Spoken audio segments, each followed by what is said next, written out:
The Great King was amused. The small, greedy creatures who were normally impossible to dislodge from their mountain holds had massed into a great throng.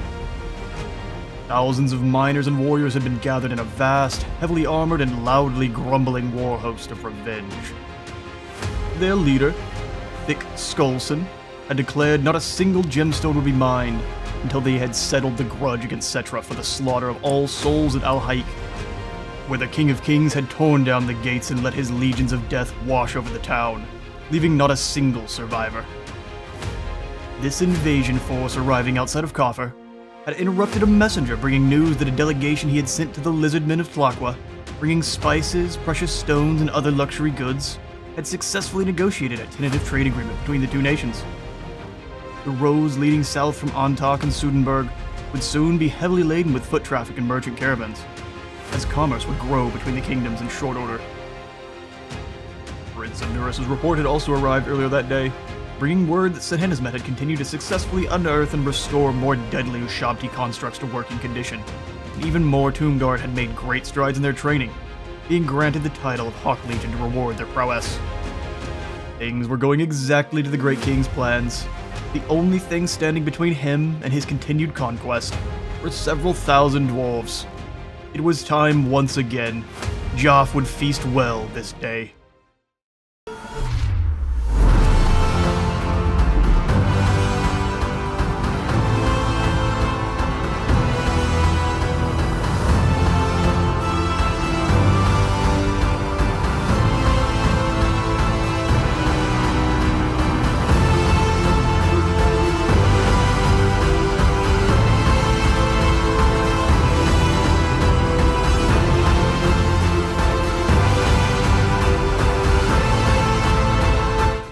Welcome back to the battlefield, everyone. The Dawi have sent a scouting force over to siege out our settlement and try to draw Settra's forces in, while two reinforcing armies are sitting on behind to bring some Daka to the fight.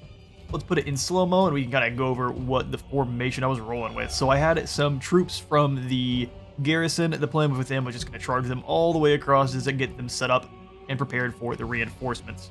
I didn't need anything more than Apophis and our new messengers of Settra with their beautiful new horses, which give them all sorts of hasty upgrades. They've got Wayfarer and additional speed, as well as melee attack and defense. I'll be able to show you the exact upgrades here in a moment. They are charging on in. A beautiful charge against the stunties. We're keeping this in slow-mo. There's no one's going to survive. And disintegration. Dawi everywhere. I guess not all of them disintegrated. They just launched a couple dudes, just pulverized the line, though.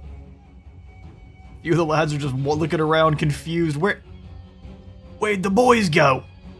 They're orcs now, but you know how it is. We've got all of the chariots charging in, and Apophis is moving in to try to eliminate Kalin, the Quarrel Seeker. He has seeked his last quarrel, while Settra screams on in his blazing chariot. Couldn't think of the word for a moment. I mixed belated and blazing together, and it did not work. We've got Nekaph and Nebethar also charging on in together. It's gonna be a Dawi smash up. The rest of the army is deploying all the way up on this hill. That way we can kind of fire down on them and charge down the hill to attack. Actually deployed our Casket of Souls off incorrectly. And so he has to kind of sprint on over to get into position. It ends up working out, though. As he tries to escape, gets run over by the chariots, bringing him closer to Apophis, who smells fear. And while the Dawi, Rune Lords, and the Thanes look really, really cool, he's not either, but he will die. Fashion doesn't protect you in battle. The Nebethar and Nekaph have cut Apophis off. Oh no, he's terrified. He's out of there. Broken man. We are going to 100% await these reinforcements in the battle. And then I will see you all when they do arrive. It's only going to be about 30 seconds, but we will meet you all there. While our chariots chase off the remaining 4 Dawi warriors. Death to the prospectors. And in march the throng. Settra is immediately activated. We're going to charge directly in, activate all of the abilities, and explode as many dudes with the Wrath of Tra as we can, as well as throwing down a Tomb Swarm to rip the flesh from their bones. Hard to fight when you've got scarabs biting on your nethers. Chariots are also charging on in because they can do all of the damage to these unbraced Dawi. Blasting them away. Nekaph throws down an obligatory surrender, forcing their leadership down by 18. And then the volley coming in, and it will also, I believe, discourage them a bit. We'll get down in here on the fighting. There are an absolute ton of guys here, so it may lag the game out a little bit. Apologies for any stuttering. We'll take the stuff away and just watch the carnage. Heads flying everywhere, men being pulped up. Settra and his chariots have kind of gotten bogged down, so I'm going to pull them on back while the rest of the reinforcing army moves on over. We've got some Kepra Swarm. I had them bogging down any of the Quarrelers who were not already in melee. Once they're in melee, they refuse to fire, so... And if you're fighting the AI, they will always have them in skirmish mode, so if you can just charge them in, stop them from firing, you can usually eliminate any of your enemy's missile troops. Speaking of missiles, our frontline and archers have arrived, allowing our chariots to pull back and get some rest, while the Tomb Guard charge on in, Kapesh in hand, to claim some Dawi skulls. This one's definitely going in the books. Several more clumps of dwarf explode under Soul Barrage. It's a mass of metal and lad. Here in the forest, we've got the Great Swords engaging, or these are the Kepra Guard. My bad, my apologies. They are the regenerating variety with dual swords. They don't have as much armor piercing, so they're going to do actually quite amazing against these miners. They're going to blend right through them. As you just saw there. Heads being removed from their bodies.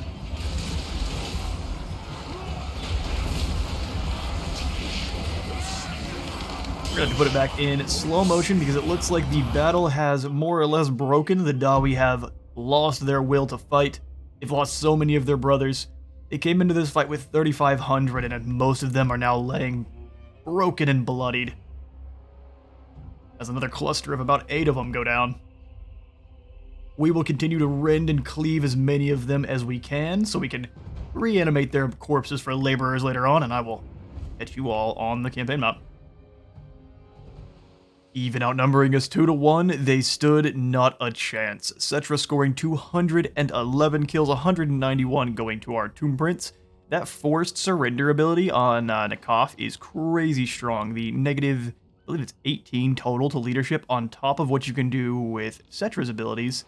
It completely shuts down enemies there. Cannot wait till we get the, it is the Traw's Invocation of the Desert Sun, because that's going to discourage enemies, and we can layer Discouraged. Oop, just punched that fool out of my mic. You can add Discourage to the ability that Nekaph can lay down, and then just basically have people rout on contact.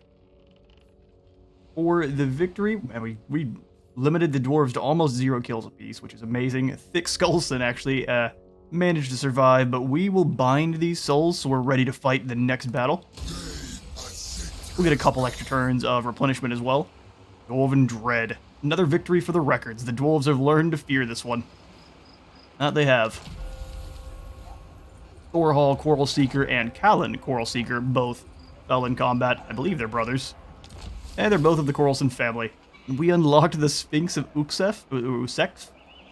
Fury of the Gods made stone. These chosen Sphinxes augment their brutal scythe attack with magic and fire. So, flaming scythes. That sounds great. What we're going to do immediately is take out these two, well, one of these two NPC archers that did not quite get a name yet. And we will 100% add in the Sphinx of Uksef. Welcome, sir. Armor-piercing, armored, anti-large, and 8 causes terror, of course. Little unfortunate this boy is not going into Sahedismet's army, but we can easily switch it on over. But I believe Settra deserves him a Sphinx or 2. He doesn't upgrade the Necro Sphinx naturally with what we've currently got, but They do fine on their own. Let's be honest. Alright then. I think for Settra, I'm not going to really worry about his blue line just yet. Soul Reaper is going to be good for replenishment rate later on, but for now, we've been honestly fine on replenishment. I would like to make Settra even more powerful. He's got spells that I'm pretty much fine with for now. We need to work towards Arcane Conduit maybe later on. Maybe. Honestly, probably not a bad idea. Allow our chariots, you can hit them with the anti-melee defense and melee attack and then just plow through fools. Yeah, let's give him magic. So we'll double down on Usuria's Incantation of Vengeance. Make it cost a little less. And then for Prince Apophis the Mighty, we'll give him Molt. Even more health. For the plans for this episode here, we are going to have one more turn till we have another dynasty available so we can raise up another army. So the plan is we're going to have Sehenismet moving on over to secure the third Book of Nagash out in the desert over here. We've already signed some agreements with Flakwa, so they should be slowly ticking on up in agreement. We have a trade with them. So the lizards will be giving us their hard-earned gold. We'll grab Sehenismet and get him moving. He has recruited on in the Jackals of Death, so we have several Ushabti rolling in on his army now. Slowly but surely. And then the Guard of Eternal Life was the one that has gained the discipline of the Hawk Legion. Honduras is doing good work trading up these soldiers. Let's jump into March Dance and get moving as far as we can. We'll select El Kalabad as the end destination. Actually, we will probably hold off on upgrading anything over here. We need the Land of the Dead and Kasabar's region to be upgraded first. So we've got 5,800 now. Kasabar's being upgraded to a Tier 4 settlement. In that case, I think we come over and throw down a mausoleum on both Numas and the Springs of Eternal Life.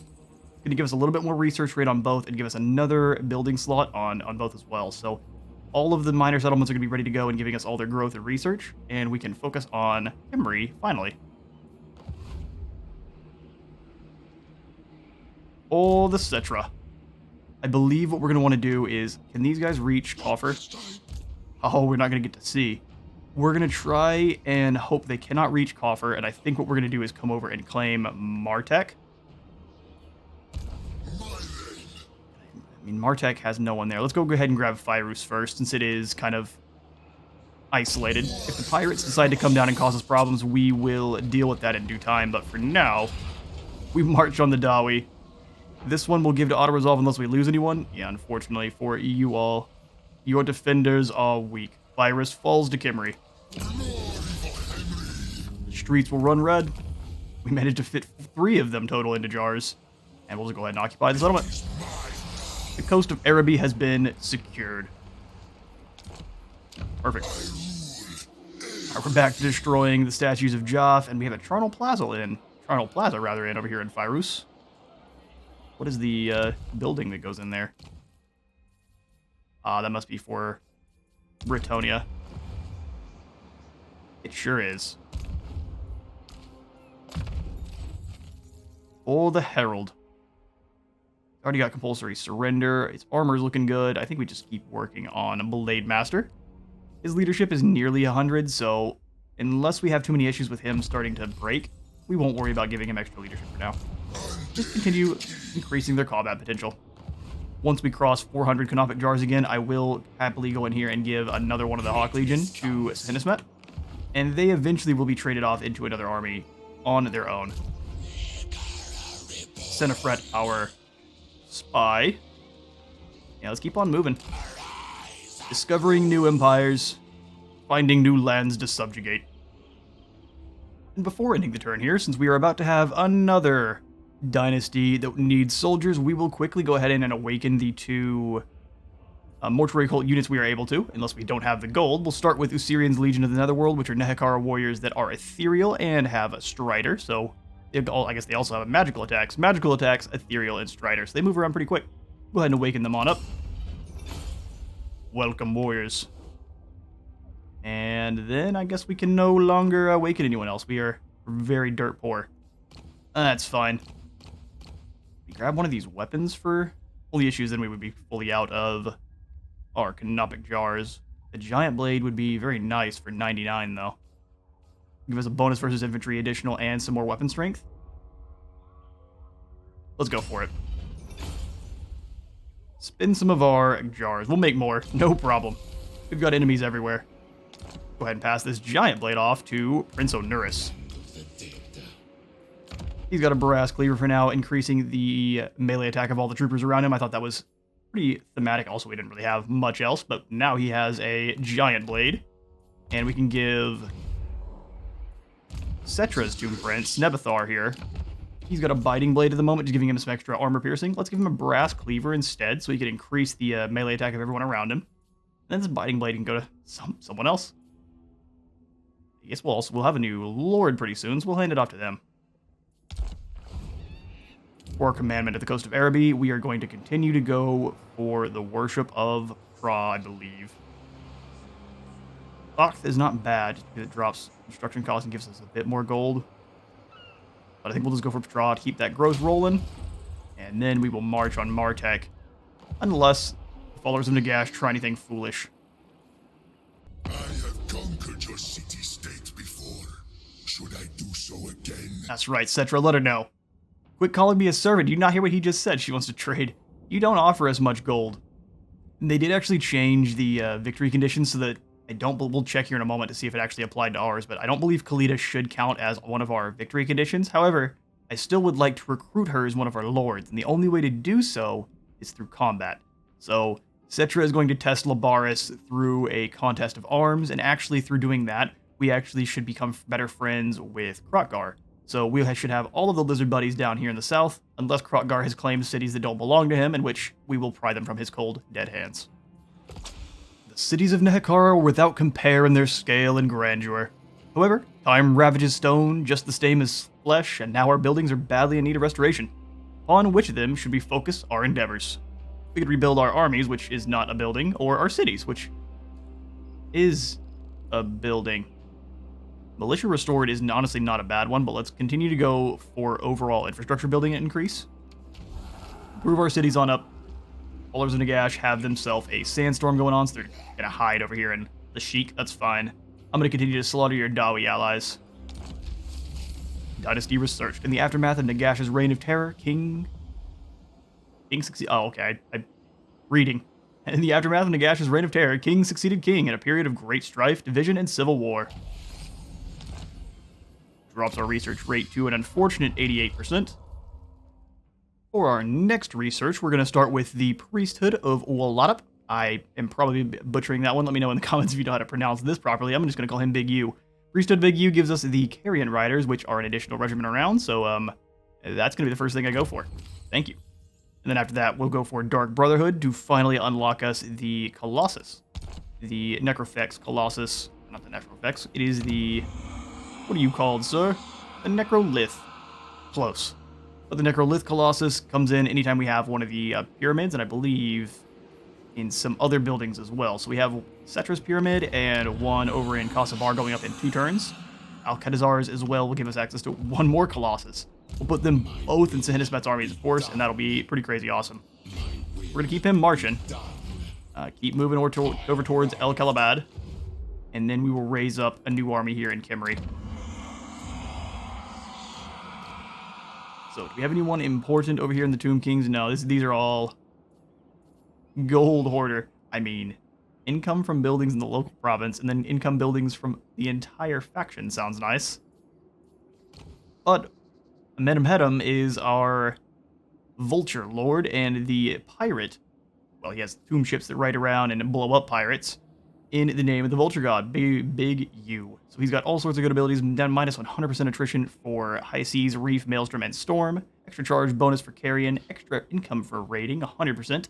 5 extra melee attack for Carrion, and then passive ability of the Curse, which is what most Tomb Kings would have. And then all of our Carrion are also going to be unbreakable. Oh, but he's going to make Sartosa hate us. Alright, well in that case, Amenemhedem, we don't need you yet. We shall wait. Let's go for a Lore of Nehekhara Lich High Priest if we can. Wrathful or Channeler, neither of those are interesting. I would love to get something a bit better for us on the campaign map. for it not being Lore of Light. So, I mean, that's pretty good. Scavenger's pretty nice. Prepared gives more ammo and missile strength, which I would be a fool to cast off, but I'm going to here for King Esfir. He is a gold hoarder. He makes us gold. That's all we're worried about. All right, let's recruit you up some troops here. We've got access to 13 skeleton warriors with dual axes. I'd actually like to try some of those. Let's grab 2. Dual axe skeleton warriors sound very interesting. We'll give him some catapults and then some chariots. 2 chariots and 1 with arrows. So we have got a good bit of cavalry. They've got the Tomb Kings ready to war. I mean, do we really need these skeleton warriors? Let's give him... These can be his Tomb Guard. Also, I mean, we've got plenty of Tomb Guard available, so let's just get his army looking real good. King Esfir, can we give you any regiment of renown? Yeah, I'm actually happy to give you the Golden Host, Usirian's Legion, and the Zandri Black Shields. We get even more Kepler Guard? That sounds awesome. Give him some Kepler Guard, too. King Esfir is ready to go. And then lastly, for Settra, we will move him on Martek. Looks like we can't quite reach the settlement, so we will try to do some raiding. We're at 100% on our replenishment, so all our troops are ready to go. We'll start raiding. We should be able to walk into enemy territory from there. Oh, we can't. I'd rather not steal from our own. We're in... This is where we're actually at. Not where the horses are. Which would make sense. Scoot forward a little bit and maybe we can raid here. Oh, unfortunate. Now, how did that happen? I will not argue with it. But it looks like we're kind of just going to steamroll over these dwarves from here. They're not really recruiting up any more forces. Let's go ahead and fight this one out. Otherwise, I'm going to get no more bloodshed, and that's going to make me sad. The war. Welcome one and all to the purging of Martek. These feeble Dawi warriors deserve nothing but the heel, and we're here to give it to them.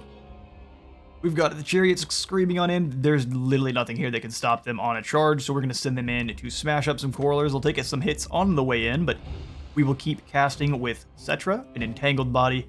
Such a good spell. Armor piercing, and it rips through. If you can get it in a cluster of dudes, and if you can get it activated correctly, it will do good work for you. In that last battle, the one I used, it blew up on some weakened soldiers and did almost nothing. Quarrelers firing on in. That's 1 volley. Our armor is holding pretty firm there. On our brand new beautiful boy, the Sphinx of Uksef, or Sex. Let me know in the comments how we're going to properly say that one. We've got all the goodies here. He's got 660 weapon strength with a bonus versus large, armor piercing, magical, and fire attack. So he is going to be incredible. And bringing down any regenerative large monsters, especially those that the followers of Nagash and any of the other vampire lords can bring. He is a monster destroyer. And he looks absolutely awesome. Normally, I think they're a shade of black, but this one is a beautiful marble color. Let's get them. Chariots have crashed on in. For some reason, that was a very, very impotent charge. But on the other side, they blasted through the front line. While some Kepler Swarm ripped the flesh. We're definitely going to have this one in slow-mo, otherwise we're going to see nothing. Chariot of the Gods cannot be stopped by stunties. Gives a good chop on his way through. Somehow this guy over here got taken out by the wind. The line on the right has been completely crushed. They're deciding whether to have their crossbows or their axes out, and it's getting people killed. Figure it out, Olaf. The Sphinx of Uksef has charged on in. We're going to have to figure out how to say that, otherwise we're going to look like a fool repeatedly. The dual blades smashing into the ground. Look at this back in a normal stance here. The obligatory surrender goes down. As several Dawi get cut in half. Leadership already broken on this group. And we just need to rout off a couple other of the miners. We're good to go already. Can't wait to use the obligatory surrender against some more leadership weak armies, even such as the followers of Nagash. It's going to do absolutely incredibly. It can be hard to get those Kepler Swarm out of your beard, especially when they're gnawing on your cheek. Alright, well the settlement already fell. We knew it was going to be a quick battle. Let's even get some excellent charges in slow-mo. Do some carnage. Cleave some skulls. Point-blank arrow fires always make me chuckle. Because they'll do like a 360 and fire right to the back of someone's head. See if we can catch that arrow. Who knows where that one went? That was basically a Jedi bowman. Alright, well that's the battle. And the town was utterly slaughtered. We lost 0 in the fight. The chariots took a bit of damage in the fight itself, but can be healed up quite quickly just by casting spells with Settra. Martek belongs to us now. We have now gained ourselves yet another Charnel Valley Necrotect, helping out with our infrastructure costs. Alright, now Martek comes stocked with an iron mine, which makes me happy, and then we have a funerary district making us a little bit more gold as well. We may trade that out for a growth building later on, but for now, I'll take the gold. Settra can kind of hang out. If our enemies come after Coffer, we can easily catch them. Let's start working on more magic. Looks like we have to give ourselves a couple more points. So as far as skills, we should probably give ourselves the extra 40% missile resistance, or physical resistance rather, on a single unit. This just gives missile damage, which is, I mean, it's a very good skill. But we'll go for the extra tankiness. We can hand that off to Apophis here and hit him nearly at maximum physical resistance. I mean, you get a maximum, I think, of 90%. Prince Nevathar, we can go ahead and give... I'll continue to make his Blade Master a bit better. And Snoofret gaining some skills just because he's wandering around. We can make his Corruption Cleansing better, perhaps, or just make him a better Order of Jars. No buildings to destroy or move around in Martek. Pools of Despair can be upgraded. I would prefer not to, though. I'm happy to upgrade these statues. We can't quite afford the pyramid down here in Qatar, so we'll put in the statues of Fox. Upgrade that while we can. Give Sahinismat access to a bit more big, angry statues. His Mastercraft works. Take a quick look at our... She really, really wants to be friends. I am so sorry. It hungers. Scrag, I don't believe we would work with unless we had to, and this will make the Pirates of Sartosa even angrier. I don't really want them to be at my backs at the moment. Getting shot by vampirates sounds irritating. I have many enemies to squash first, and new fights to kick off with the Ogres already living here. Keep sending the scout up. Let's check the coastline here. Stone Mine Tower. See if the Border Princes are still alive. I would be surprised. They've got a pretty potent combined force smashing at their walls there. Man, we'll save this last 1,000. Esfir is recruiting up nicely. We could give him some normie soldiers in one turn. But I think we need to give him the upgraded version because there's no reason not to. Put in a grand ossuary here at Sudenburg. It's got a lot of growth already with the 2 ports that come stock, but I'm actually not...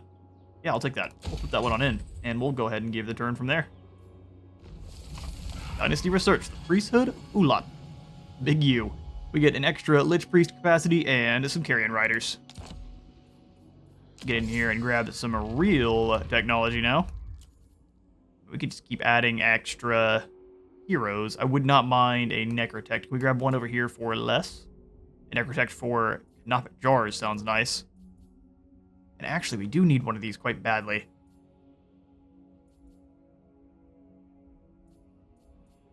Dark Brotherhood would take 3 turns. Let's spin some jars, grab a Necrotect, get one more hero running around, and then we can go for the Dark Brotherhood and grab the rest of these abilities here in the 4th Dynasty. Settra, probably a better opportunity. We could go after Skaldor here, but I don't think he's going to recruit up anything too scary. Let's see if we can go over here and defend Coffer. Going to ambush anywhere. Oh, we can. Try to catch them sneaking around. Bring it on, Hierophant. You have 3 Hex Rays. I've slain that many before. You'll have to try harder than that. I actually think we want walls probably in here because of how powerful town this is, so Put in some desert lookouts. Hennismet, we are going to most likely ignore Sand Grinder if we can help it for now. Just come out here and kill Nicolander. Ooh, that is not a weak army. My will be done. Yeah, I'm fine doing a bit of trespassing. The ogres aren't going to do anything to me. Boss's orders. Gorgers. That's a lot of lead belchers. Hand cannons for years. Alright, let's prepare. Gorgazon is rebuilt in the north. I think we give him one more archer chariot. I mean, Settra needs some of these, so we have to keep them available. Do one more archer chariot. Grab 2 Tomb Guard with halberds to keep the sides protected. And then we can kind of fill up the rest of this here with, I think, just normal Nehekara warriors. Well, there's no reason not to use Tomb Guard, right? The rest of them can be kind of chaff units. My dynasty reigns supreme. Alright, am I able to recruit a Necrotect over here? No, that's going to have to be next turn, isn't it? We can put in a Lich Priest, though. Lich Priest of Light gives us the Realm of Souls Channeler, giving us extra ability uses for Realm of Souls Tier 1 and Tier 2. So what does that mean? It just triggers twice? So we're going to be getting the same amount of healing then that we used to. That's a pretty unintended nerf for how that works, unfortunately. Cunning, knowledgeable. Man, there's not a lot of good options here. He's probably the best one. Let's try it. Welcome, Amos. You are a light priest. So we have one out of all 3 now. Artillery focus. That's really amusing. I should have done this before. Alright, well, he can't quite jump into Senhesmat's army yet, and I don't think I'm going to have him. He may join up with King Esafir. Lots of growling going on over here. We need a little bit more gold to upgrade Qatar for how we want. And same kind of here with the other. Also just got to get up to tier 5 to get most of these construct buildings. Fair enough, fair enough. We'd also put in the peasant tombs. Start working our way up to the royal burial chamber. I mean, it could be interesting. I'm happy to throw in a Grand Ossuary.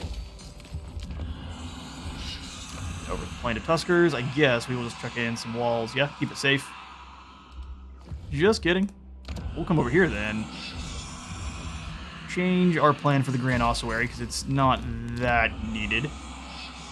Ooh, instead of walls, I'll put in a Graveport. Make me a bit of gold.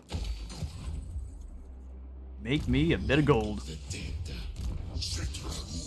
Alright, lastly, we've got to go grab our spy, and that'll be the turn.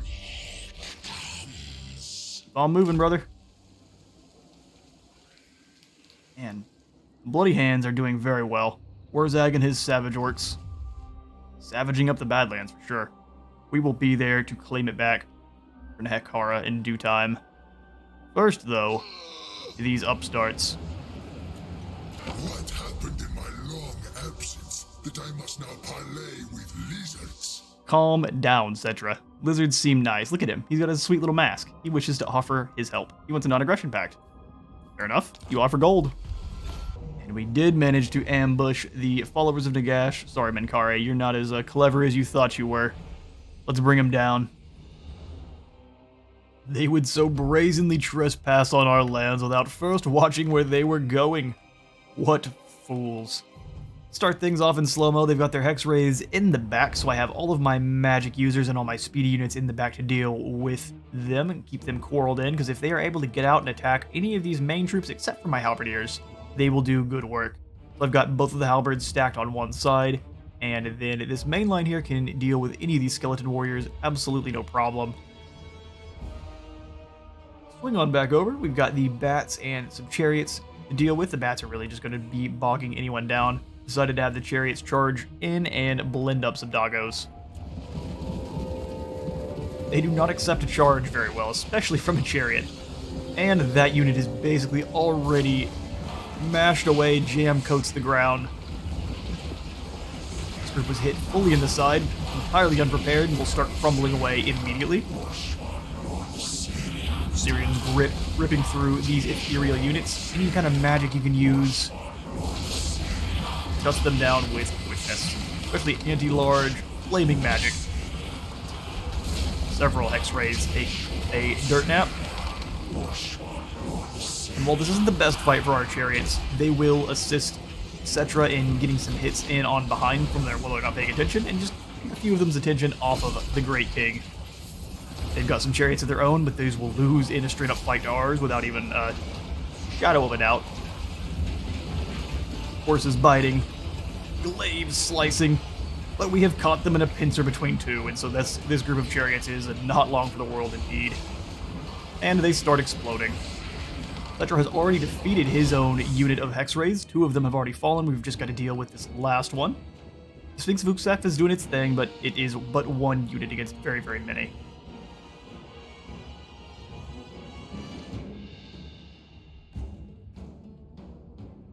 Beautiful artillery strike coming in from behind. Blasting apart bone. We're not even going to need our reinforcements, but they're on our way. Their High Lich Priest thought about charging into our front line, but then decided that fighting a squad of heavily armed Tomb Guard was not for him.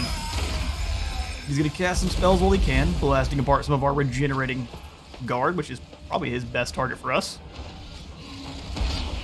Settra and his new Sphinx work together to grind normal skeleton warriors to dust. The unmitigated gall. They should have just killed themselves. Fight against the Great King. Just keep him charging around, especially when he has the Blade of Patra active. That blind effect is so incredibly potent. You spread around as many of the enemy troops as you can never fail. I mean, you might, but it can never hurt. Oh, the Grand High Lich Priest learning that, well, he's not a Grand, but High Lich Priest, rather, is now defeated. Gets to lay with his followers. Onward to Aachen. The Ushabti are large guardian statues, carved into the likenesses of the gods and goddesses of ancient Nehekhara. Statues that stand guard and protect the perimeters of the necropolises, and within the passageways of the Great Pyramids of the Tomb Kings. These Ushabti are imposing monuments to Nehekhara's former power, and all who pass through their shadows tremble under their unnerving and imposing sight.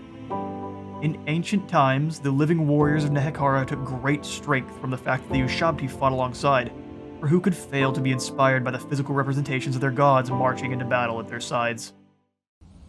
Trespass on the Great King's land at your own peril.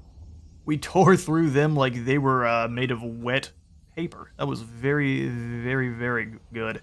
We destroyed those Hex Rays very quickly. You hit them with magic attacks from Settra and the Sphinx of Uksef there, and they fell quickly. We will go ahead and, since we're going to gain a good deal of gold, we'll go ahead and endless march to this one. The Silver Host has been destroyed, but we care little for such things. If it's not Khemri, it's weakness. In a banner of swiftness, however, for Settra the Imperishable, no matter the weather, the banner of swiftness always flaps as if in a gale. Those who march under it traverse the elements at a much greater pace. Wayfarer is a very good ability. It's what we gave to one of the chariots there in Settra's army. Gave them some better horses. Apprenticeship of Immunius. Your capacity +1 for Necrotex. Alright, we're going to see if Amos can come over here and get rid of Menkare. He has been causing all sorts of problems. We have a very negative chance to actually succeed here, but let's try. You have to say that and then actually follow through. Amos tripped on a rock and now he's injured. Fair enough. He keeps blowing up our buildings there. Quit it, dude. Bring in a Necrotect. We got a Master of Ceremony, or a new Ushabti Carver. I think that's a quick choice. You're not as beautiful as Yanacht here, but Ekenarus, welcome. Where are my slaves? That was the wrong question to ask as soon as you showed up. My we're going to go ahead and deal with Nicolander, the Blade of Scoril, or Die Trying. The Book of Nagash belongs to us, and they know it. The third book of Hated Nagash has been located. Legions. This pathetic force of lizard and elf stands in defiance of the great king's will. We shall claim the tome's power in time, for it is the will of Settra. But first, let us whet Jaff's appetite for fresh souls. They have something that belongs to us. Time to claim the third book of Nagash. This is quite a nasty army here. We'll start things off in slow motion as usual. We actually cannot see any of these archers off to the side. All I have awareness of is that there are Wild Riders and a line of Tomb Guard. I expected actually them to deploy their archers behind their line, so this was a bit of a sneaky maneuver that did play out for them. I did notice that if they are outnumbered by you front line wise, they do like to add their archers to the front line now, so I will just have to keep that in mind going forward. My plan was to use our Chariot Corps to eliminate this group of Wild Riders quickly, and then move on to defeat the other. We want to eliminate any amount of speedy units they have so that can get in behind. These Wild Riders are very quick and very good at tearing through archer lines. So, that is what our chariots are going to be used for.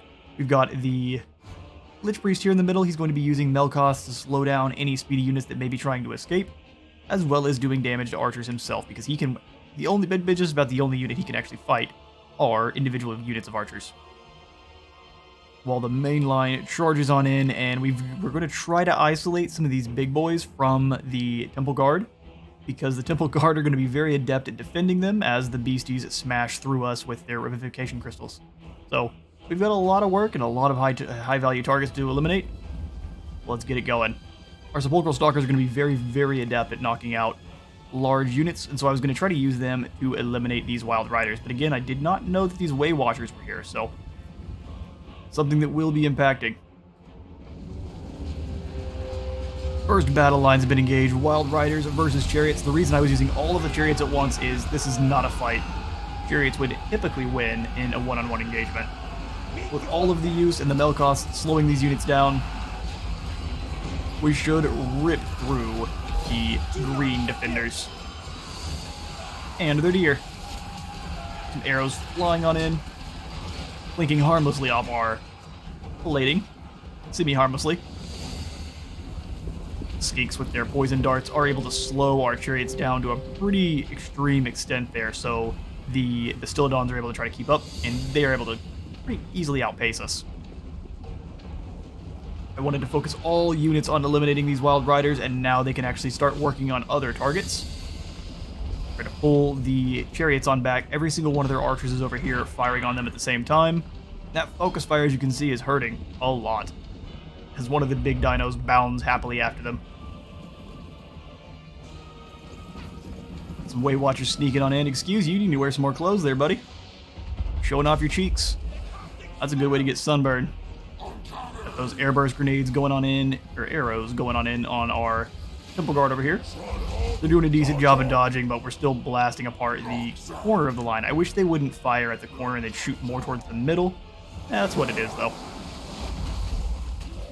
Way Watchers do not enjoy arrow fire in return. They like to be hiding. And they're going to be sprinting on away as quickly as they can while the Temple Guard move in to fill in the gap. Chariots just staying mobile. I decided we're going to bring them around and keep disrupting these archers and fully eliminate these skirmishers on this side before we move on. Sepulchral Stalkers turning several lads to stone and sand. We are going to have to turn them and have them assist with the fight on the Wild Riders. It's like a lot of friendly fire went in there.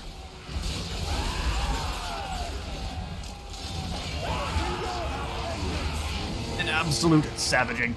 They did get a charge in on our archers and immediately were turned into paste. Chariots have reached the Chameleon Skinks, and Chameleon Skinks are very, very adept at running away from cavalry, so we are going to have to stay on them and hope we can bog them down. Same thing going on over here. We're riding down the Chameleons. We'll slow things down, so hopefully the main battle doesn't progress too much, but getting the Chameleon Skinks out of the fight is going to be extremely huge. Same thing with the Way Watchers. That is what I have the Lich Priest Berect doing now. while the treemen do battle with our Tomb Guard. Little battle roar from this lizard here. He's, glitching out. He's got red eyes and he is ready to fight. Treemen whipping those branches, hitting friendly and enemy alike. I have an Overcast Joff's incantation there, giving them a 16 additional bonus V large to try to help them tear down the Bastillodon, as Sahedismet searches for blood. These swords are about to get punched back into the Soul Realm. Flamethrowers over there dousing the Dryads in flame. They should, I believe, have a fire weakness. 25% one at most. We'll come back over to it in a moment, unless they are disintegrated away. Gotta get a punch from Sahedismet here. Get him, buddy. Their backs are to you. And he winds up. Smash. Oh, no one exploded. Well, that's no fun. Just sent some swords flying. We'll take it out of that mode, take things back into normal, and keep it going. We've got all of the archers focusing down the Ancient Stegodon over here. We've got several very important units left, and we want to be careful. We had the Tomb Guard kind of holding up as a wall while the flamethrowers and the arrows fired on in. We're going to charge them in and out, try to keep damage on the Stegodon.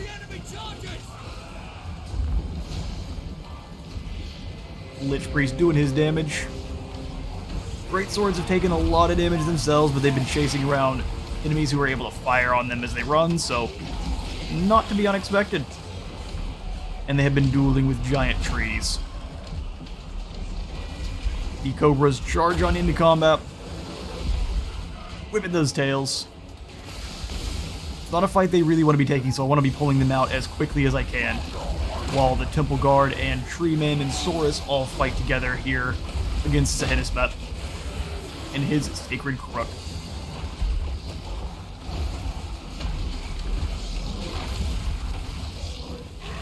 Ushabti are struggling, those Temple Guard, that bonus versus large, making things rough for them.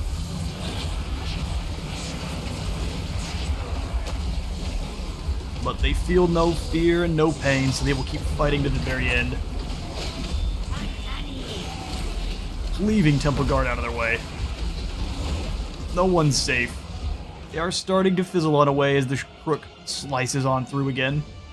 Gotta keep him safe. Cobras have taken a good bit of damage, and I have not noticed yet, obviously, so they need to be pulling on out very quickly. We've got some chariots running down some units that have decided to come on back. They found their bravery only to get run down. Some weakened Dryads as well. We want to pull direct away from them if we can, or just intercept them with some more chariots. Either one. As we have completely eliminated the skirmishers off to the side, and now we can bring those chariots back over to bear against the main line. Unfortunately, most of the remaining enemies are large units, so not going to be very effective use of the chariots. Heals going down. The Cobras are charging on away. They're barely alive. Crumbling. Hopefully we can keep them. Love the Splitting Blades attacks. Keep doing those. Nope, that's the one. They also will do a matched animation where they pick them up on the swords. Ushabti doing work. Sahedismet doing battle with a tree man. Hit him with the crook. Take out his knees. Even a tree man's got an Achilles. Looks like the lizards have lost their appetite for battle. Just the tree men currently. Now he turns tail and runs. The white flag goes up across the board, except for their lord. He's a brave soul. Caught in the chest with one of the crooks of Shepesh. A blanket of arrows from behind. All of your allies flee, lad. What do you think you have? Ooh, a right hook from some Ushabti.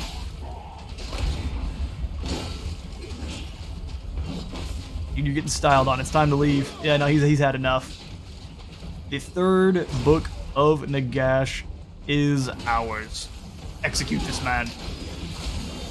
He claims what does not belong to him. Give me a match combat kill on him.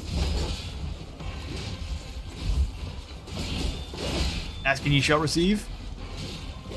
You're hanging in there now, buddy. One of them went for the kick. Disrespect. He's hanging in there. Oh, no, he just exploded. His arm. He's lost an arm. He's lost much more than that. I guess we claimed it from his cold, dead hands. Simple Guard were quite the enemy. It was an amazing battle. We'll be taking that book, thank you. A little bit of a harrowing battle there, quite a bit of fun. We did nearly lose the Disciples of Petra, so actually what I've noticed, I had to completely re-record the very first episode because several of the recordings there, if the unit is kind of like half and half, like maybe they would have escaped, maybe they wouldn't. If it goes the other direction in the recording, possibly, that's the only way it can be in that recording. So sometimes you may lose units that you didn't, just be based on they may not have been able to escape when the AI replayed your battle. Since everyone is, it's not a strict replay, it's the AI is given orders exactly at the same time you are. So if these guys fall in the replay, I have done nothing spooky here. There were 3 of them left at the end. They barely survived, so hopefully it stays the exact same. We will go ahead and... Oh man, Endless March sounds so good. That's a lot of gold. Let's go ahead and bind the souls, though, because we are in not necessarily enemy territory, but they will not stay friendly forever, especially with us trespassing. We have gained a shield, or a scroll of shielding, an assured assailant, as well as the third book of Nagash claimed. Nagash then constructed a vast black pyramid to harness and channel the winds of magic. Upon its completion, Nagash felt his powers grow tenfold, though the cost of the kingdom was ruinous. Even as his might surged, the outraged Nehekaran priest kings gathered in secret, devising a way to topple the sorceress tyrant. And killing tons of your own people to build a pyramid tends to make them irritated. Though we do have the third book of Nagash, so regions are going to hit by a sandstorm, so we no longer really have to use the incantation of Kassar.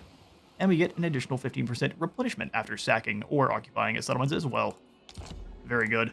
Address me as your highness. Now we're going to go ahead and finish this man off because I'm not being chased around, or I'm not going to have to deal with this resurging force later on. We finished them. For your skills, Hinnismet, let's go ahead and you're kind of all over the place. I'd like to start making your constructs better since we have some now.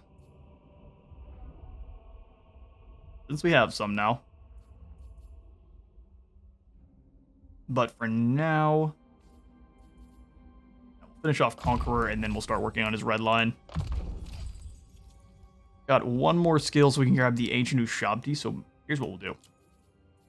Finish off Conqueror, and then we'll save points to grab a couple of these. Although, how many unlock at rank 14? 1, 2, all of them do. Perfect. Yeah, we'll save.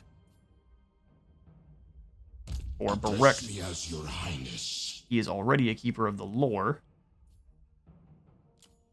I think important to get us a 100% armor-piercing spell. Let's grab that, and then magic reserves so we can keep on casting.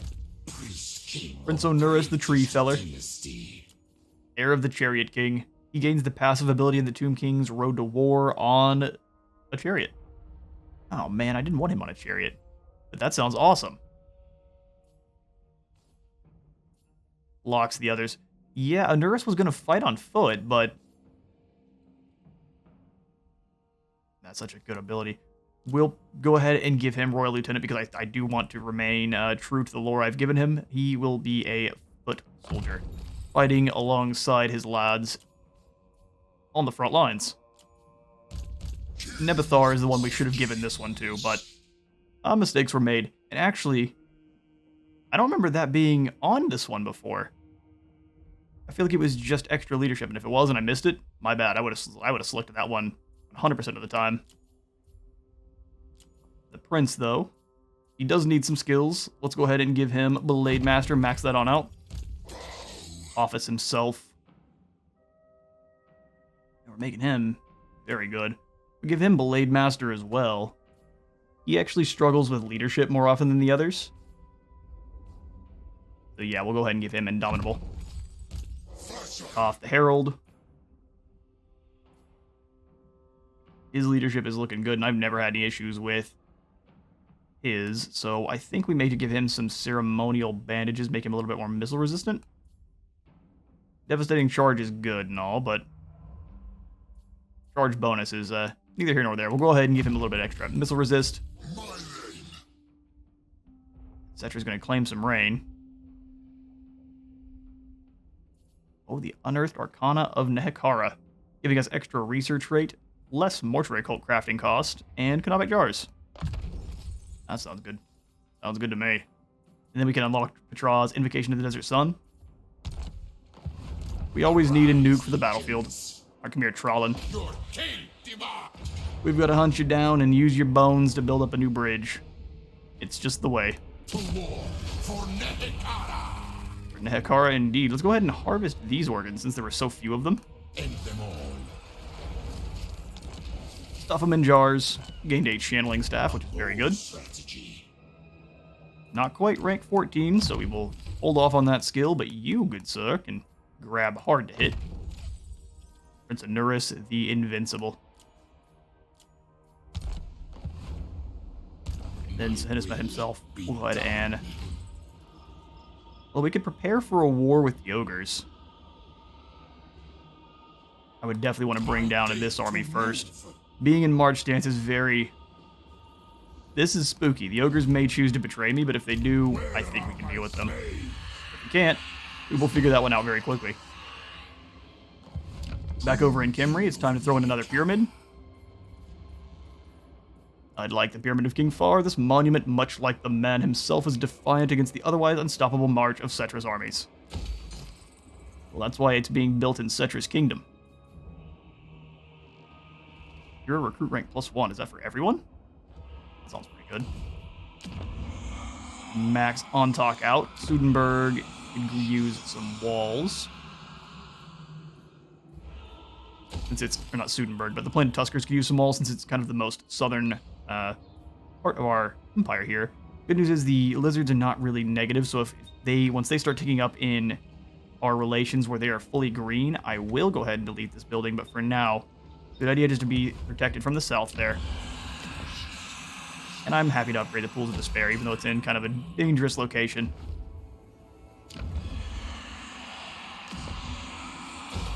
That brings it over here in Fairuz and Al-Haik. Al-Haik does have some extra goodies we could add to it. Yeah, we'll go ahead and upgrade Al-Haik, get the provincial capital more protected. And now we select another research. We're out of gold. We won't worry about that at all. We'll grab... Stronger Binding sounds great. For now, we'll grab Dark Brotherhood, so we have access to the Colossus units. Lord not move. Oh, that's right. There is much to do. Can you make it over here to Coffer? None of them can. No, but can Settra make it up to the eyes of the Panther? Oh, we could do some spooky stuff. Let's go ahead and eliminate these, tough call, actually. I'd love to move over and take out the Sheik. Much bigger army, too. Let's get them split up. Come over here and squish these Dawi. We've got so much movement that we can kind of just move around wherever we want, buggy around, and chop people up. Wheels of Flame. It's going to give us a decisive victory. We'll go ahead and give this Banner of Swiftness to Settra, of course. Actually, take it back. Give it to Apophis. Get him moving around super quick. 68 speed, which, I mean, it's not the best, but now he's a Wayfarer. It's going to give us a decisive victory. We would lose next to nobody here, but you know the way. Skaldor, we will meet you on the field. It was so kind of these little creatures to build these diamond forges for us. It is time for Settra to claim them. We have a split front line going on here. I have both of the infantry mulchers rolling with the Sphinx and a couple archers heading up in this direction to kill any soldiers and take the points. I've got a Prince Nevathar with their extremely enhanced capture weight off on the side, as well as just some chariots scattered around, keep forces disparate. If they are not able to brace as well, they'll have a really, really hard time stopping our chariots, especially without any slayers. We'll speed things on up as our chariots thunder on in. Office slithering in, no one knows he's here. But we shall summon in some Kepra Swarm and have them go nom nom on some Quarrelers. Always loved me a chariot charge. Let's get them.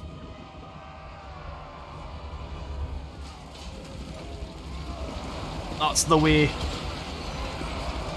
I love that it just like cleaves perfect lines through them. Dawi are pretty heavy. Oh, and then the rest of them get run over. That's an absolute smashing. That unit breaks in 2 charges as the others charge on in to claim the point. This is going to be a fast battle. We need to hurry up and get back over. And the mixture of Kepra Swarm plus one of Settra's attacks was enough to pretty much eliminate this group of Quarrelers in one go. He charged right through the middle, and now he's in on the map blasting charge miners, which actually do very, very good work against even Tomb Guard. Those little satchels full of C4, not to be trifled with. Nepathar's doing his thing. Kapesh slashing left and right.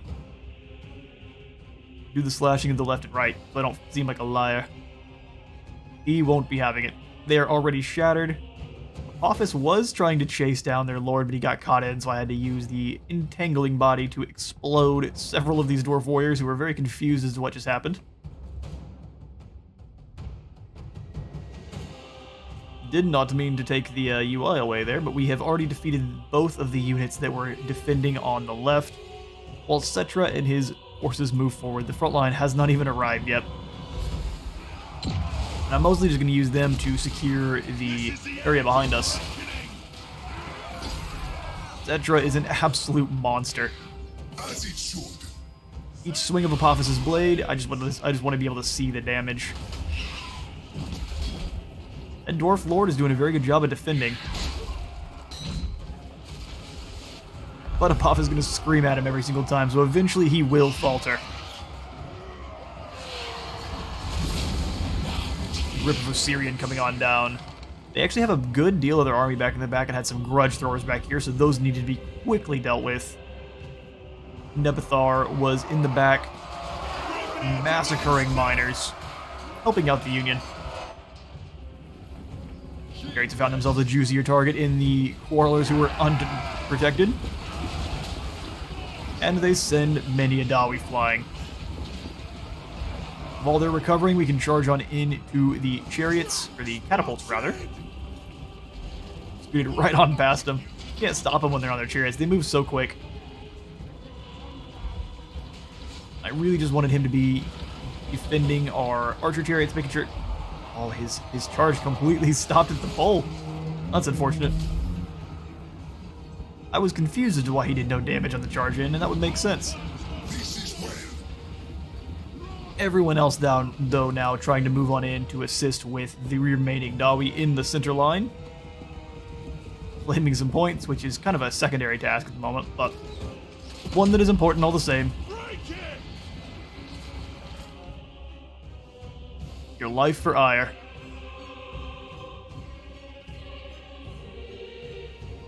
Yes, glorious. You gotta swing those blades as you go through, so they're more effective. Swinging at the air like that, not as effective. Got the Great Sword Tomb Guard, which are an amazing unit charging on in. Their line is a little bit broken up. They probably should have taken a moment to reform, but I mean, that's horrifying. That is a squad of dudes coming to claim your soul.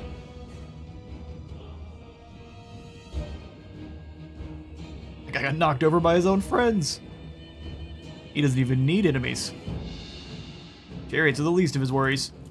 With that many forces around, I believe we should be dropping Nekaph's obligatory surrender.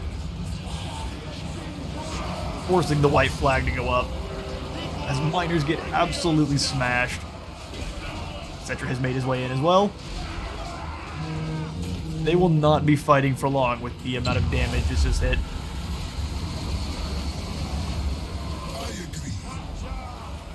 And Nekaph screams into their skulls, reading their minds, and we are claiming the Eye of the Panther for Settra.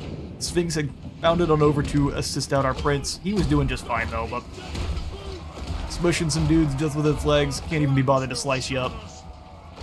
We will keep sushiing these fools, but the town falls to us. None will stand in the Great King's way. 207 kills go to Settra.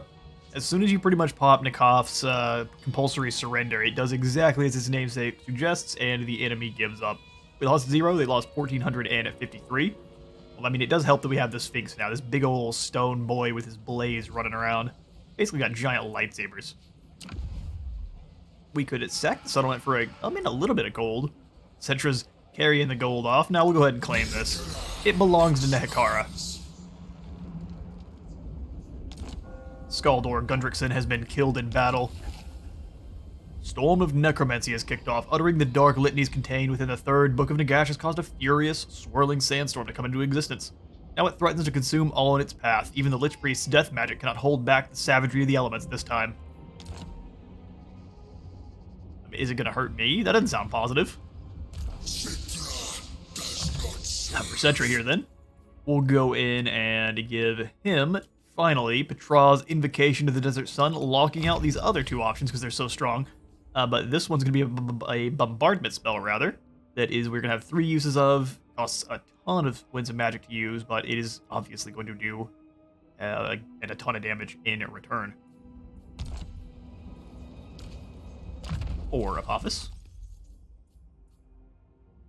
I think as long as we can't continue to make his... Yeah, we'll go for Indomitable then. Keep him in the fight just for a bit longer. No other skills to pass on out, and we didn't gain that much gold from winning. So I think if we spend any, it'll be down here in the Nehekaran peasant tombs up to the burial tombs for the warriors. And then King Esphir.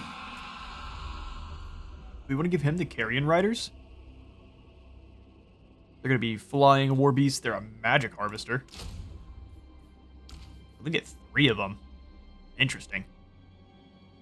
Yeah, sure. Give him the boys. Give him another unit of Kept Regard. Oh, in 8 turns. Fair enough. Regiments of Renown all over the place. Can't wait to see what these Carrion Riders are up to. They have 30 armor, which is very, very minimal. We want to keep them safe. Weapon strength 152, armor piercing. Very, very cool. Monstrous charge. So they're just dudes that fly on the backs of Carrion. We'll see. We'll have to take a closer look at them. King Esphir. Do we do that by moving up north and attacking Skarbrand again? I think we can teach him another lesson. Let's move on north. Onward, soldiers! Want to be careful because he's definitely around here somewhere. We will jump into the Entombed Beneath the Sand stance, and we'll recruit up a couple more soldiers here. Do not take the Ushabti that belong. Why do these guys have an outline that's different? Skeletal laborers. There are 240 of them, but man, is that a bad unit? I mean, they're chaff. That's what they're for. They're expendable meat shield. Bad? No. That's what they're made for. Let's grab a couple Nehekar warriors. We want to save the chariots for Settra. But we'll take a couple warriors to help us in the herd. Your petition has reached the great king and is found wanting. What do you want, goat man? Oh, that's very clear. War with many capital A's. Bring it on. We have to parley with lizards and slaughter goatmen. We could move down and claim the Vulture Mountain pretty easily here, but then we would definitely be trading at some settlements. Hierophant Hakoros definitely remembers the pain we have inflicted on him before. He's got a very strong army, but now we are stronger than ever. You'd better run. He's camping over here with the Sphinx. There he goes. He boogies on away as fast as he can. We'll jump into channeling stance then and just kind of hang out. Defend, coffer. Bring all 3 armies over at the same time. That'll make it much more interesting. I would love you to jump into Sahenismet's army. And but with Sahenismet, we're going to ambush... Maybe not ambush, but surprise these ogres. I will. Very well. It's a pretty chunky force there. The camps are where the important things happen, so let's go ahead and deal with this camp first. And we can see if we can ambush the Sand Grinder in the middle of the desert over here. So we see who he's at war with. Commands us not to devour you. Well, the Sands command me to devour you. Die.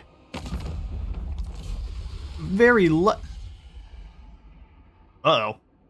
The very thing I was attempting to avoid. I must have had to deal with them that I missed. Whoops.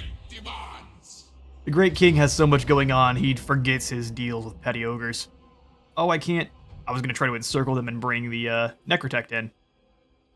Unfortunate. I did not quite remember how camps worked. Either way, we haven't fought against any of the ogres yet, so let's get in there and spill some ogre blood. The Great Desert of Araby, known as the Sahara Desert by their barbarian kingdom, is a boneyard of empires. With many a kingdom's ruins buried beneath the shifting dunes, all manner of scavengers and treasure hunters brave the scorching sands, hoping to secure the lost wealth of past kings. However, the desert is vengeful, and most who make the journey end up as bleached reminders that one does not steal from Xar without punishment. These ogres have squatted in our lands, stealing our gold and murdering our subjects for far too long. Let's get this battle going and eradicate them. This is actually a case of mistake in the map. I thought this was a way in, and it turns out it is absolutely not. And so I set up the entire army over here waiting to just kind of set up and fire over the walls and see if we could draw the ogres out. Turns out there were none ready. So instead, we have the airburst grenades firing in on just an absolute ton of clustered up ogres, which is honestly the best target for them possible. And the sepulchral stalkers are able to do the same. Just keep locking eye contact, turning dudes into stone, which I believe is what this is simulating. Their ranged attack is them being able to paralyze and turn people to stone, which is very cool. It'd be neat if there was an animation that made them crumble away. I don't think they are able to do that, but it'd be neat. The idea with the chariots is just to have them claim any of these points.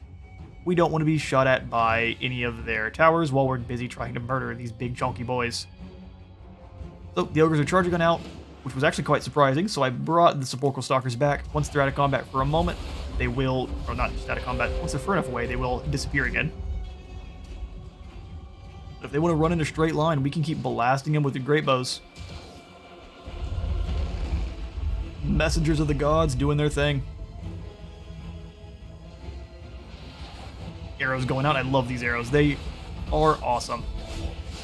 Don't do as much against these big targets actually like the ogres, but against the Noblars, if I was focusing them down, would be doing insane amounts of damage.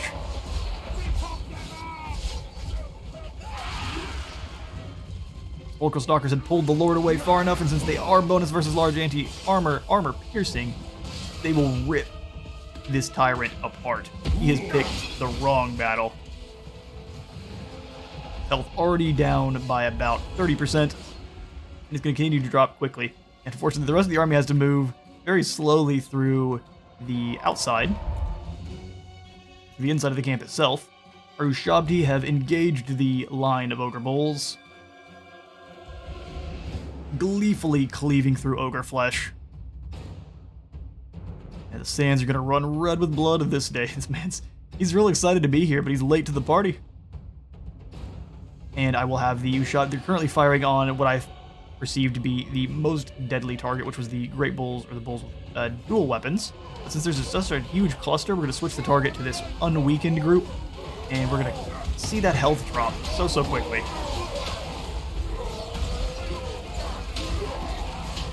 One group of ogres is already broken. The dual weapons have charged on in. You Ushabti feel no fear, no pain. They're only here to kill. They do a very good job of it. The tyrant has already broken. He's trying to get away from the stalkers, and he really just can't. Drive those halberds into his back. Bring the beast down.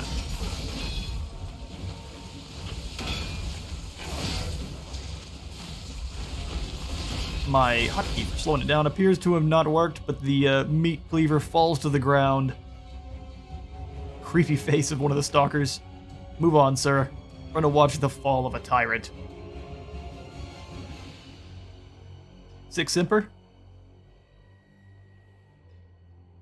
The rest of the ogres have broken. They realize the tyrant has fallen, and their fate is to die in the sands. Look at him run. There's no escape.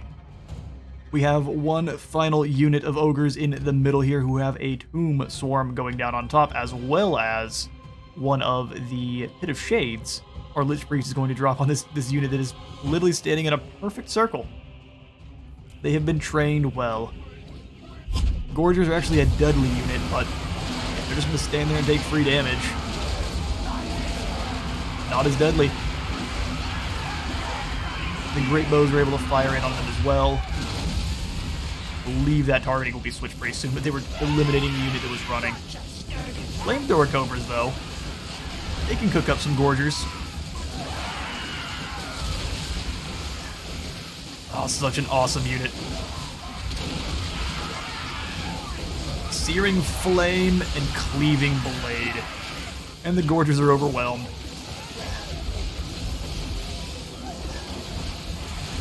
Oh, that Ushabti had enough. He just threw his head back and just fell over. All of the units as they're running are being sliced up in the background. That is a gnarly scene. The Noblars should have ran the... Oh, the poor Noblars, look at them. I don't even care about the Gorgers anymore. This was a mess. They're blending them up. Oh, goodness. Have mercy on them. Or not. Coat yourself in the blood of the not Gabos.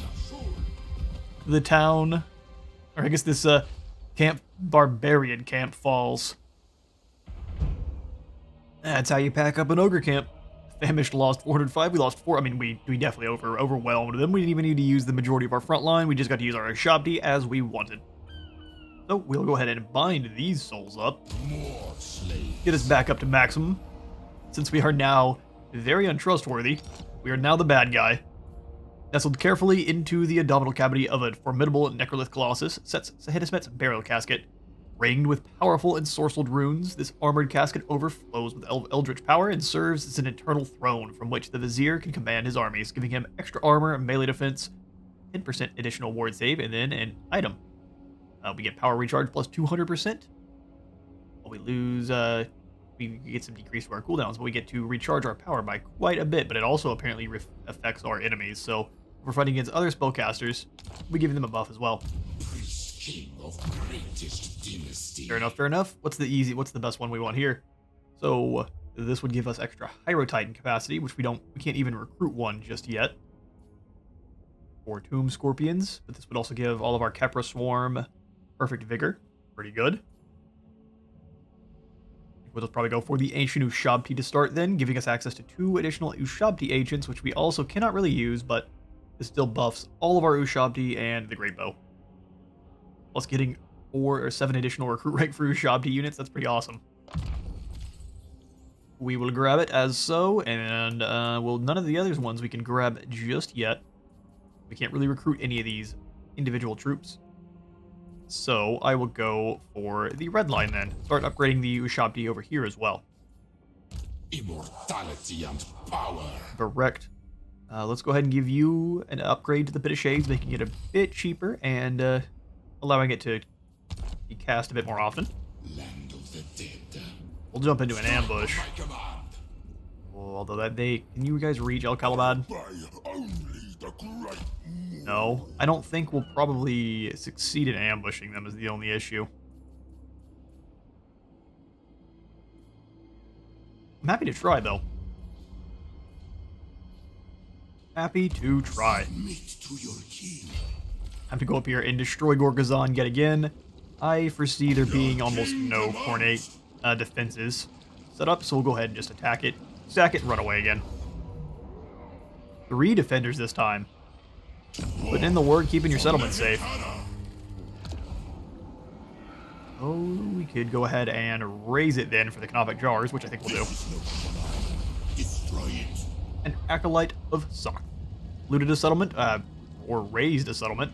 Income from all buildings plus 10%. That works for me. We'll go ahead and give you a Route Marcher, get you back home a little quicker.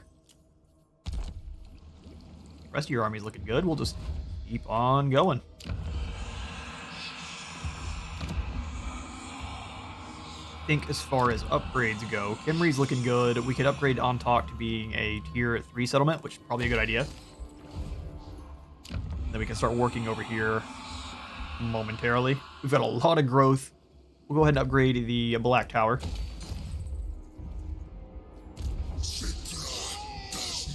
You coward. And our scout has found the Karakan Core, or Karazan Core, so let's keep moving. Razakarak should be a little bit more further north. Nestled up in the mountains up here. Just started to see the turrets and whatnot. Discovering all of the old world. Where are my slaves? Over here with Sahenasmeth. What? He says what? I think we need to remove one of the archers or one of these tomb guard. Archers are very useful for me. Unfortunately, I think it's the tomb guard that are going to have to go. Death from afar is really something we've been using to our advantage. Although now that I'm thinking about it, archers are not. It will save the 7th Archer Legion. They're going to trade in their bows. Submit. And maybe later on they'll come on back. I'll set the slaves to work. Or the statues. You can set the statues to work too. Great Incantation of Draw. Which will allow us to recruit in a unique Necrotect, allowing us to colonize ruins at level 3. So what we could do is raise one of these and then build it back up if we wanted to. Could be quite interesting. The turn falls to Settra again, and we have a mission issued to the Herald of Nekaph. Need to carry out a wound or kill against Menkare. We gain a brass cleaver, some jars, and 6 under the treasury if we get it done in time. Now we can try. The last person we sent over to do that got tripped on a rock and did not survive the process. Okay, I think I'm actually going to happily go in here and upgrade these statues of Quaff. Sandgrinder's going to try to go do some damage to one of our settlements. Makes sense. He is a coward. Oh, we can't reach. Okay, well in that case, let's try to lure him back over in March stance. See if we can't get him to defend the Great Desert. I deign to move. Stay just far enough away where they can't reinforce, but this should lure him over. We can try. Otherwise, we're definitely going to lose a settlement. Settra has no time to deal with ogres, though. It's time to get over here and crush them before Archon can come on back. We'll attack the one outside of the walls and try to draw them outside to us. Pyrrhic victory, huh? There are 3 armies here. Their most deadly of units being those Necropolis Knights and the Ushabti Greatbow. Oh, he's got himself some Tomb Guard archers. Defending the settlement. Impressive. Let's get in there. We've got the hill in the middle, so we can kind of try to rotate around it and use that. The enemy likes to try to take the high ground, so we can kind of bombard them as they move on up to claim it. To battle. It is time for 2 colossal armies to meet in combat and for one to succeed. We already know which one it's going to be because the gods have already declared it so. Let's get these chariots rolling. So we don't actually see a majority of the enemy's army here, and actually including the Necro Serpents. They are hiding for the moment because of this big old hill. We've got to get a little bit closer, and the plan was to smush them as quickly as we could, and then once again kind of just wait for those reinforcements to come on in, and blast them with arrow and soul, and then hit them with blade. A very simple but effective strategy. One we've used many times. Just, they stand utterly still while they're not given an order, and it is the perfect amount of unnerving.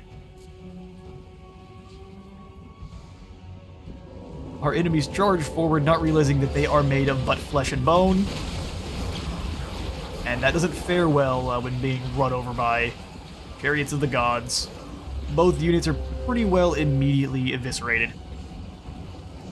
We just have these spearmen to deal with, and I was trying to run away from those necroserpents at all costs. I do believe they have a bonus versus large. Yeah, they would have ripped through these chariots. So run as fast as you can and come and smash into these unprepared spearmen, who took an entangling body as well. Yes, the first force is already defeated. Apophis slithering on in. He's got to claim hearts, even though there is not one in this man's chest. Sending his soul back to Assyrian will be punishment enough. Don't let him hit you like that, dude. You gotta hit him back. Don't take that kind of disrespect. Blasting our own chariots with our artillery, that's the way. True kings explode their own lads and may expect them to do better. slow down the Necroserpents. They are bonus versus large, but we have 3 heroes here, and as you can see, Ogres are weak to heroism. English is hard. I had a thought in mind, and it kind of fizzled out midway. Our enemies have already fallen. Their serpents hit the desert floor, and the next force arrives, eager to be punished. We drop down the Tomb Swarm right away, ready to rip as many of these dudes apart as we can. Get as much damage on as many as possible. Twister ripping through our front line. We're pulling those troops away. Luckily, it's not a very armor-piercing spell, so we took very, very minimal damage. Boomguard moving to block off any kind of flanking maneuvers there. While the cripples smash into our line, and luckily they're not doing a lot of damage. Looks like they're doing an absolute ton, but the damage is pretty negligible at the moment. We'll jump into slow motion, see these guys launch like 20 feet in the air. Crypt Horrors are an incredible unit. The Undead Hulks. We do have to deal with another group of Necroserpents, as well as several other intimidating forces. We do have someone with flaming magical scythes ready to rip monstrous flesh asunder. Chariots are running for their lives. They realize that there were some Ushabti hiding in those ranks, as well as some Crypt Horrors, and that's not a fight they want to take ever, so they are retreating with extreme haste. Office has turned into some Scarabs to help him get across the map a little bit quicker there, because he has not the best speed. He's not rolling around on a chariot after all. Charge into my line of great swords, doing a good bit of damage. They would still like to be fighting units that are large themselves, so ooh, camera mishap. Large themselves, so they will be not fighting to their absolute maximum and getting charged in the side by 2 of our heroes. They're pinned down, so those halberds will be able to do good work. Give him the shield bash. Oh no, he's a smart boy. Every time one of the enemy hits him with his shield bash instead of with the sword, it makes me sad. That sword is what you're going to be doing most of your damage with. We did have an Ushabti summon in our skeleton line here. The no-name skeletons have been attacked. Skeletons of unknown warrior capabilities. The Battle of the Regeneration over here, and Death by 1,000 Cuts. They continue to be a whirlwind of blades. The Hekara warriors will stand absolutely no chance, but we have them locked in. A wall of halberds. Settra has finally reached his foe, and it's going to be a very bad day for anyone who's in his way at this point. Run him on down. Not kicked off any of his abilities just yet, but magic is going to keep his troops healed up. Keep those chariots moving is really the best thing. As soon as they think you're pulling on away, they will retreat, switch their tactics up, and it allows you to get in and do some damage while they're not paying attention. You can the chariots can move faster than your enemy repossession. Jump it back into slow-mo for a moment. We've got some Crypt Horrors doing battle with our heroes on the middle of the line there. We still have these halberds that are going to help rip them down quicker, so not the best fight for those Crypt Horrors, but they've got to do what they've got to do. Office is back in his murdery form, finding some more targets. The majority of their force is very haggard and disorganized, while we are able to pretty much fire in with impunity. Settra charging into this group of soldiers who are trying to heal. That's going to do no good things for their leadership. We did end up losing the archers there. We Ushabti here trying to find some more targets. Charging into the back of my Kepler guard. Luckily, they will be going away very soon, so we won't have to deal with that for too long. Necrosphinx is doing battle with many large targets. Even has some sepulchral stalkers causing problems for him. I do have faith that he can handle that fight, no problem, though. A single blow fells an Ushabti. As the chariots try to rush around and get their brothers out, but we did end up losing one of the other chariots as well. Not a battle we got out of this without any casualties, for sure.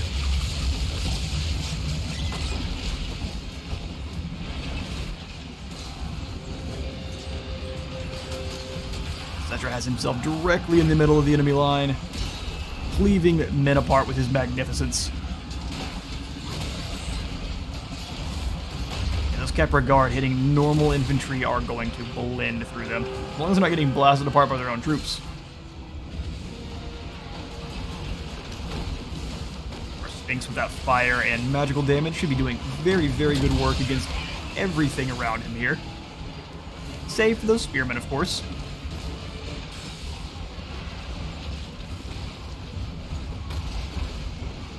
Chariots have been awoken. They realize that the Apophis is fighting against many by himself, and they can charge on in pretty much for free. His have decided to engage ours instead.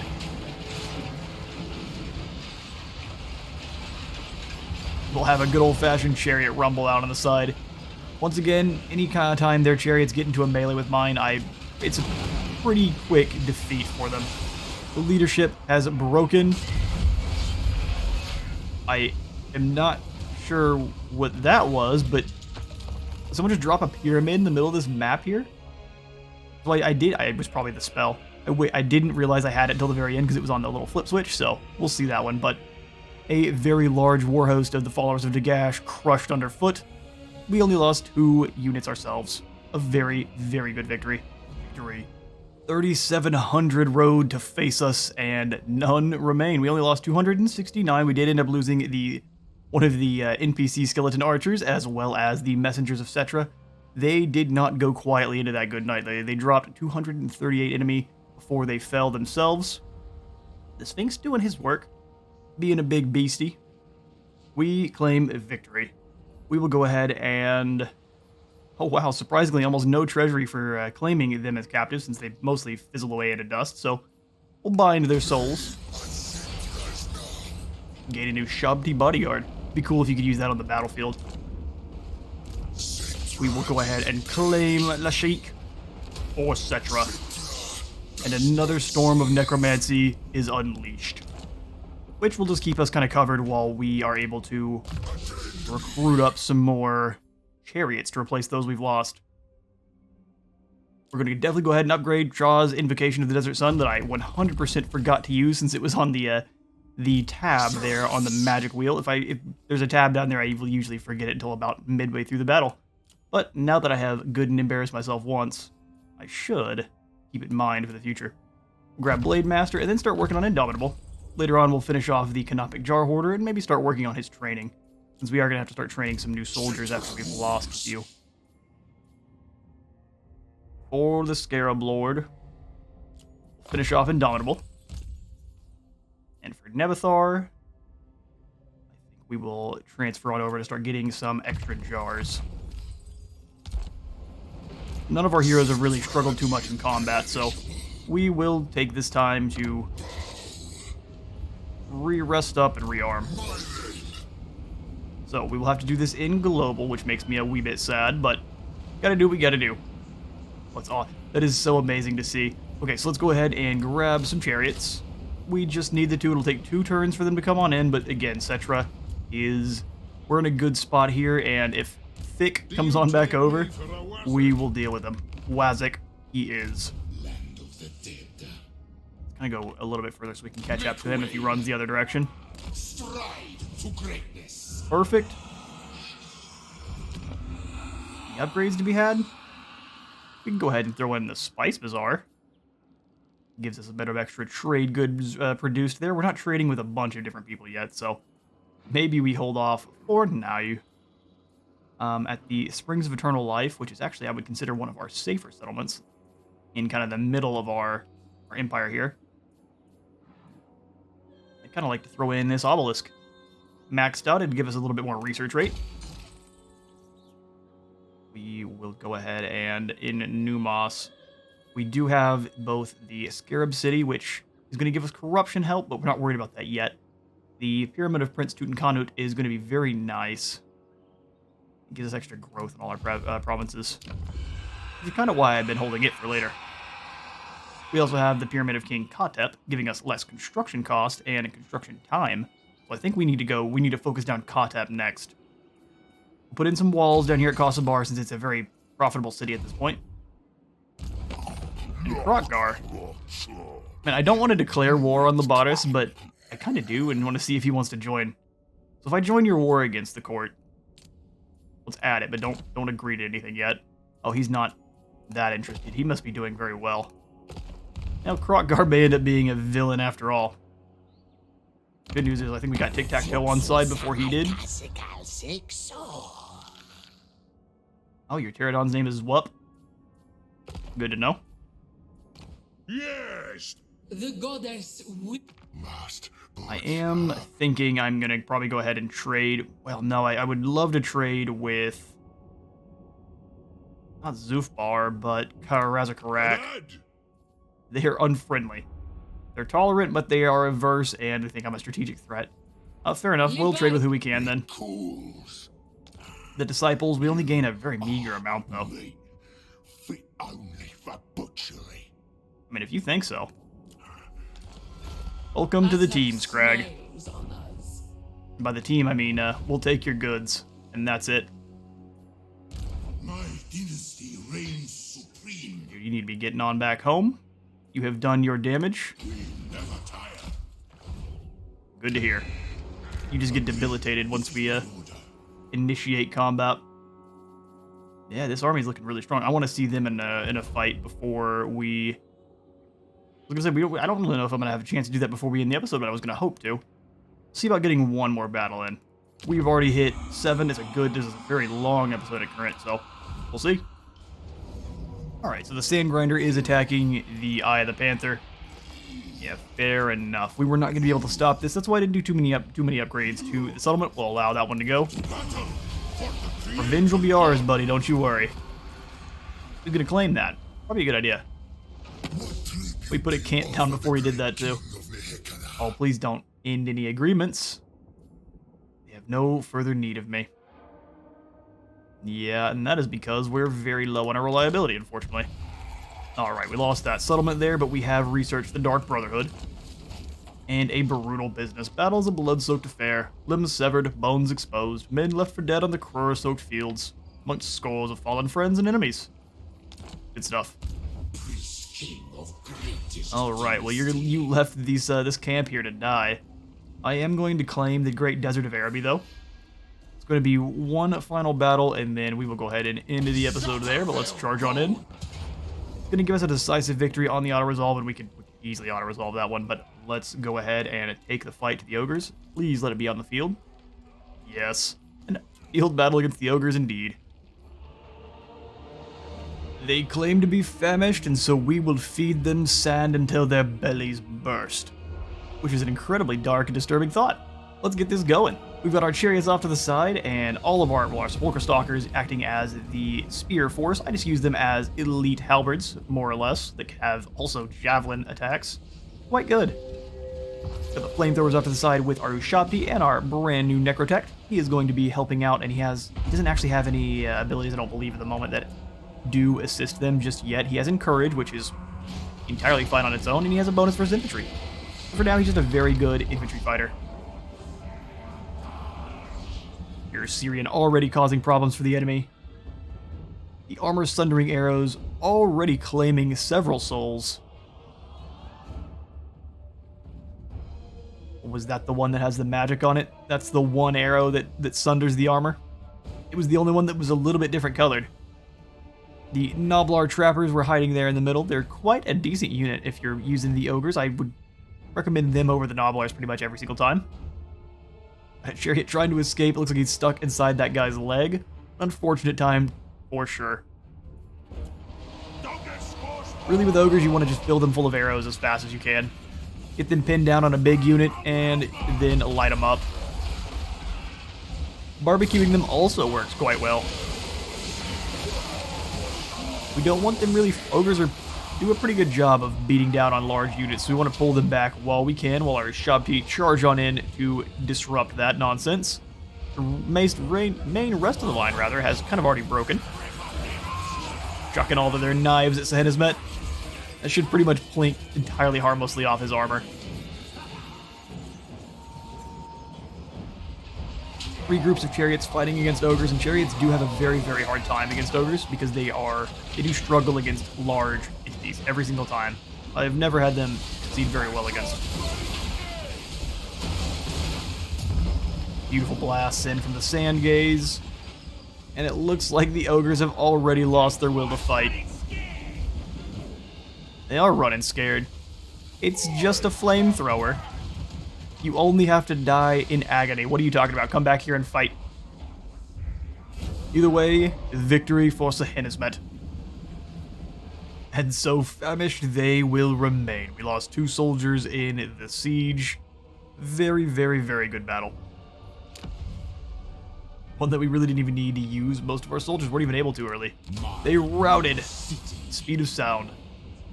The Great Desert is under our control. We now own the Fantasy Sahara. Get ourselves another Ushabti bodyguard. Fair enough.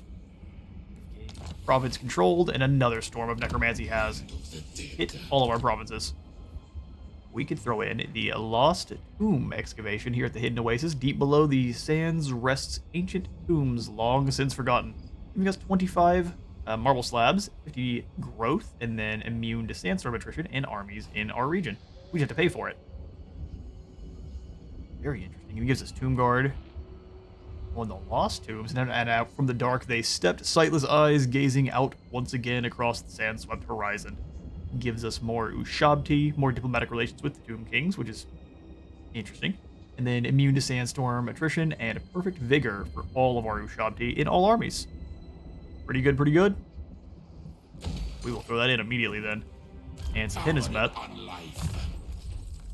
Your power of unlife, come on over here and give your stone sentinels, or is it stone masonry here? Yeah, that's the one. Beard stone masonry. Rinse Apophis. I am happy to start working on your overall chance to hit. On your knees. Prince Onuris didn't get to stretch his combat potential in that last fight at all, so we'll go ahead and give him a Wound Maker, make him a bit stronger. A bold strategy. And give our Necrotect. Give it Restore Stone Shaper, giving him a little bit of extra armor.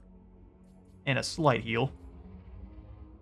Or Wrath of the Creator, making him a bit stronger. I think for now, let's just go ahead and increase our overall mobility. That's a tough call. Let's go for Stone Shaper. Going to be a passive augment in the area around him. All of his constructs are going to be a bit more armored, missile resistant, and will regenerate their vigor. Very useful. For our next dynastic research, we're going to go ahead and grab Nekaph of the First Dynasty. We'll use him to replace our current Tomb Prince, or Tomb King, that is over wandering around. King Esphir, he will be replaced with Nekaph, which is going to be excellent. Let's go ahead and I'm going to have him move on over to Khemri and just defend from the beastmen that have currently declared war on us while preparing to claim the Black Pyramid of Nagash once we have eradicated our rivals. We're working our way on over. Sehenismet is either going to move up north and defeat Sandgrinder if he needs to, or Settra will do that, whichever can get there faster. We'll just then stomp out the followers of Nagash and the stubborn Dawi, and we will once again have all of Nehekhara claimed, except for over here with Libatus. So we need to start moving our way through the mountains. We can then probably start our war with... who is this again? This is... I always forget. This is Thoric Ironbrow. Start up our war against the other Dawi, the Rune Lord himself. And then hope that Orion's camp decides that trading is what they would actually rather do. So, for now, it is time for Settra to take back to his advisor chamber. Hope you all enjoyed part 6 of our Settra campaign. Any advice, tactics, unit names, or otherwise, take to the comments and let's start a discussion. I'm out of time for today. I have been Space Wizard Total War. Remember to leave a like for the Light God and a sub for the Sub Throne, and I'll see you on the next one.